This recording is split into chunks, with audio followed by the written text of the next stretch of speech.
Trabajando, sí, trabajando y va de luto, trabajando, sí, trabajando y no le pagan, trabajando, sí, trabajando y va tosiendo, trabajando, sí. O sea, gente de otro país viene acá y están dispuestos a trabajar, o sea, a dar lo que tiene. Yo creo que sí, es un país que da posibilidad y que puede llegar a lo que quiere tener. Nos hizo un viaje y vinimos, pero después encontramos mejoría acá y por razón de más de trabajo. Me gustó Argentina para poder trabajar, de seguir adelante, eso es lo más importante.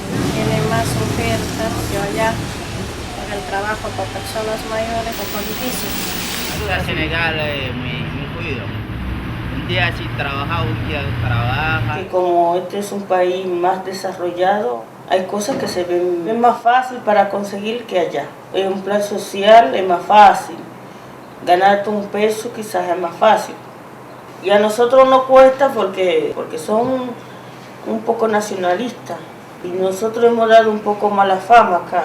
En cuanto a trabajo, solo por tu color no te dan trabajo.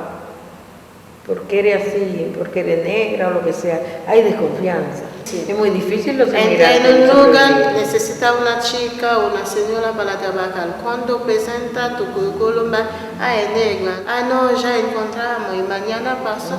El cartel está ahí hasta que apareció los blancos. Sí. Fue muy difícil para nosotros inmigrantes negras, peor. Sin documento no te reciben ningún trabajo. Pero mayormente trabajan en negro, por indocumentados que están. Si no tenés documentos, si no está en blanco, no podés reclamar tu derecho. El trabajo en negro en Argentina es elevado, siempre fue muy elevado. Es cierto que población migrante, la laboral siempre fue más vulnerable, realmente cierta cultura acá en Argentina de separarle o darle menos derechos a los migrantes de Latinoamérica que a los nacionales. Trabajar en blanco es que tienes un futuro cuando seas más viejo, vas a tener que cobrar algo. Prefiero 1000 veces trabajar en blanco que trabajar en negro, porque cuando trabajas en blanco, con el trabajo automáticamente tienes una obra social.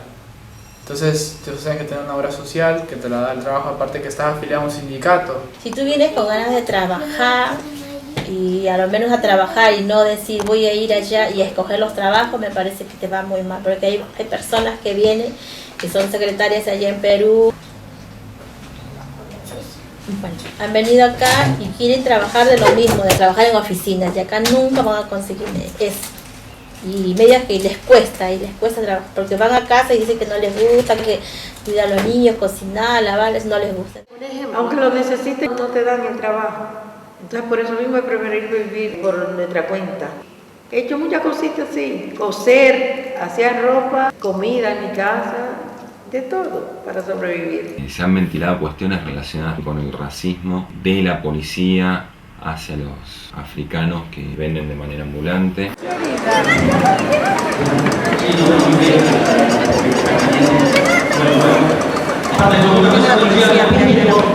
Y se han dado una serie de pautas por las cuales no se los debe importunar. La regla es la prohibición de la venta, pero hay una excepción que es cuando hay una necesidad de corte social, porque si no estamos tolerando que personas que no tienen acceso al empleo tengan que morirse de hambre. Ya sería una discriminación dirigida directamente a lo que es un sector social.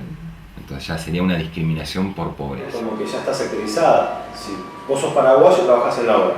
Si vos sos boliviano, trabajás vendiendo verduras y frutas. Si vos sos chino, trabajás en un supermercado chino. Como una tradición del inmigrante acá en Argentina. Cada inmigrante tiene su trabajo, su función dentro de la sociedad. La mayoría trabajan en albañil. Creo que hay más paraguayas de limpieza que muchas argentinas. No sé, hay un dicho, ¿no?, que siempre dice que las mujeres paraguayas son todas prostitutas.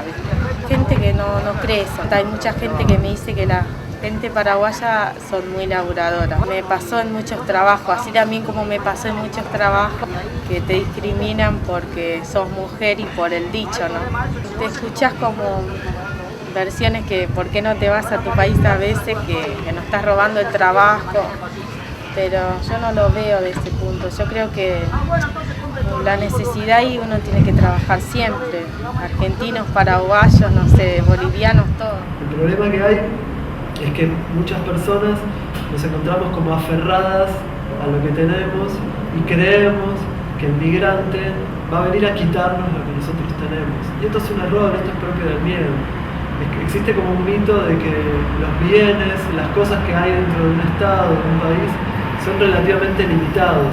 En realidad, si vemos un país, sobre todo un país como Argentina, donde todavía hay un montón de cosas para desarrollar. Por ejemplo, el campo es algo que no se ha desarrollado, lo mismo que la industria, la pesca, y hablar a otros niveles, o sea, la ciencia, la educación, la tecnología. Hay un montón, un sinfín de oportunidades para las cuales la migración se presenta como algo completamente necesario. En la década del 90, principalmente, hubo una voluntad política de frenar la inmigración, porque se había incorporado el concepto de que la crisis económica local y la falta de ocupación, es decir, la falta de trabajo, eran producto de los migrantes, no de las políticas económicas aplicadas. Una forma también de quitar la responsabilidad de encima y ponerse la otra. Esto produjo que en algunos sectores de la sociedad se viera al migrante como alguien que venía a robar el trabajo, como que estaba desplazando del trabajo a un argentino para ser ocupado por un extranjero.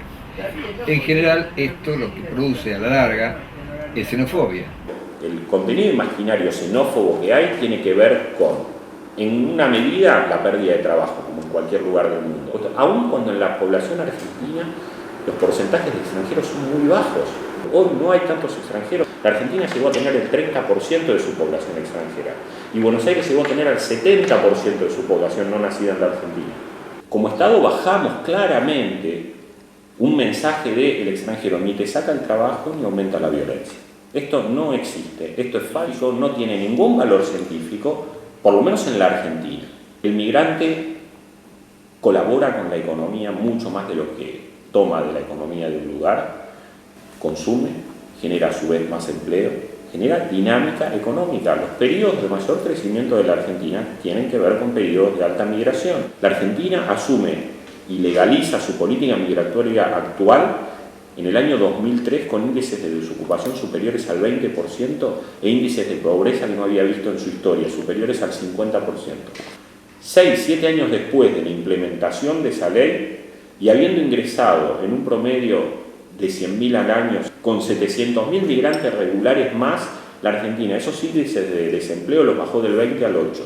Y sus índices de pobreza bajaron del 50 al 20 y pico. Bajo las reglas de mercados también regulan las migraciones por sí mismos. No necesitan de estados que hagan la pantomima de que en un aeropuerto resuelven sus problemas o que los resuelven en una frontera, pues ninguno de los estados que quieren ejercer el control migratorio a través de los ingresos está siendo exitoso ni lo va a ser.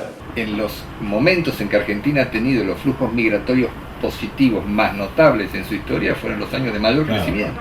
En los países que se han desarrollado son países que han recibido importantes flujos migratorios. Hoy, el país que ha sido declarado como la octava potencia, como Brasil, es uno de los países que ha recibido mayor flujo migratorio. Los Estados Unidos es un país que ha recibido el mayor flujo migratorio de todos. Yo trabajaba en un taller clandestino de 8 a 12 de la noche. No era normal trabajar tantas horas, en ningún país se trabaja tantas horas. Dividieron la pieza con cortinas y armaban cuchetas para que nosotros podamos dormir. Era un lugar improvisado, con techo de chapa, cables por todo lado, lleno de máquinas. Había niños en el lugar. Llegamos al primer mes y cobramos cada uno 130 pesos. Pasé otro domingo y ahí es donde un compañero de la Alameda se acercó, me dio un boletín que decía si quieres saber tus derechos como migrantes. Teniendo toda esta información, yo le decía al tallerista, esto es un taller clandestino y esto es ilegal. Si no te vamos a denunciar, le decimos, no, denunciame, no importa. Me decía, es cierto, la policía conoce de los talleres clandestinos, pero no lo denuncian. Lo que hace va y le pide coima. Y los que se benefician son las marcas, porque muchos talleres trabajan para marcas de primera línea. Entonces mi idea era sacar el DNI, después irme a trabajar a una fábrica. Y eso es lo que hice. Ya hace como 3 años que estoy en la fábrica, estoy como delegado. La idea es recuperar el gremio burocratizado y cuando recuperemos el gremio vamos a poder exigir a las marcas y a las patronales que tercerizan su trabajo en talleres clandestinos, que esos trabajadores, que esos compañeros pasen a ser trabajadores en blanco. Y en la práctica esto es, los encierran en un local donde tienen que estar con una máquina de coser 15, 16 horas por día, apenas le dan algunos alimentos para que puedan subsistir, les retienen la documentación y los atemorizan diciéndoles que están ilegales en el país y que si salen a la calle van a ser apresados. Son intereses muy grandes, la industria textil argentina es enorme, entonces en cuanto uno pone una pata ahí, está afectando el interés económico muy poderoso. En Argentina hay 500.000 personas que están en situación de esclavitud, la mayoría son migrantes, tienen mucha esclavitud de mujeres y de niñas en lo que se llaman los prostíbulos, en la explotación sexual.